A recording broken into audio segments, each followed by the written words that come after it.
केन्दुपत्र कर्मचारी को आक्रमण थाना रे मामला। सदर थाना अंतर्गत मायाबरार पिपलकानी ग्रामर केन्दुपत्र कर्मचारी को अतर्कित आक्रमण करिथिबा अभियोग होईछि। घटना 3 जन रक्ताक्त होई भीमभोई मेडिकल भर्ती होइछन्ति। सूचनार प्रकाश जे एही घटना को नै ग्राम रे असंतोष लागि रहितिला। गत जुलाई 3 तारिख रे प्रशासन पक्षरु मुंशी और चपरासी निर्वाचित होइतिले, किंतु उक्त आसामी माने एथिरे बारंबार कंटा साचिथिले।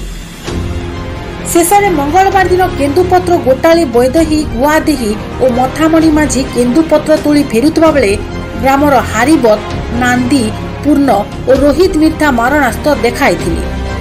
एथिरे सेमानंको स्वामी माने बारण करिबारु सेमानंको मारणास्त्र रे आक्रमण करिथिले।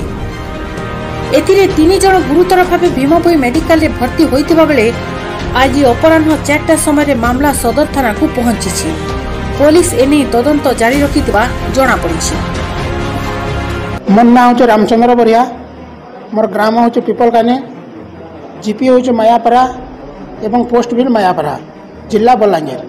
थाना के आसचु आज्ञा 2021 साल केन्दुपत्र बाबद आमर गाँव में दुर्नीति करी आसुचन एवं कांग्रेस कर्मी माने आमर गाँव मंदिर के 2 लाख टंका देथिले विधायक नरसिंह मिश्र एवं से कांग्रेस कर्मी माने से 2 लाख टंका के गाँववासी के श्रमदान करमा बोले एवं से श्रमदान पैसा के सेमाने आत्मसात करिछन।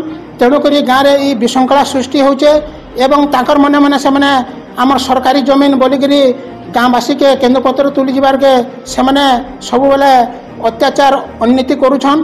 तेणुक आज 14/5/2024 दिन आमर बैदे माझी गुआदे माझी एवं मथामणी माझी केन्दुपत्र तुली जाइकरी सेमाने आसुतिले एवं से ग्रामर मझी छकरे रत बरिया हरिबोल बरिया एवं नंदीघोष बरिया सेमानकु मारणास्त्र धरिकी आक्रमण करिछन बोली आमर साखी अछन सेवती मिर्धा, ललिता मिर्धा एवं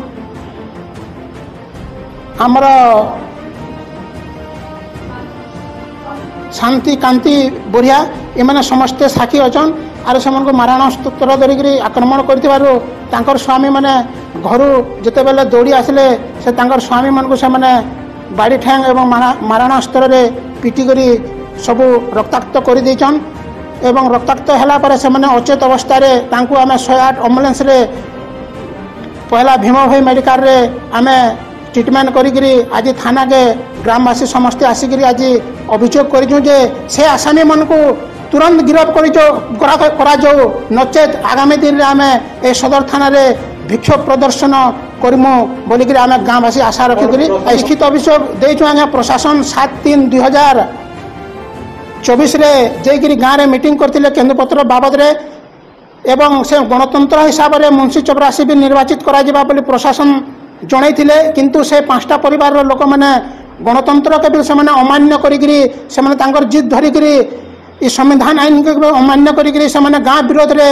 यही जीविका निर्वाह केन्दुपत्र विभाग बाबद रे से बारंबार बारंबार अन्याय कर चलीछन आज्ञा। तेणुक से आसामी मान को वर्तमान गिरफ्त करा सेटा आम कार्यानुष्ठान पदक्षेप निया बोलिक सरकार ठारे आम चेतावनी दाबी करुछु आज्ञा।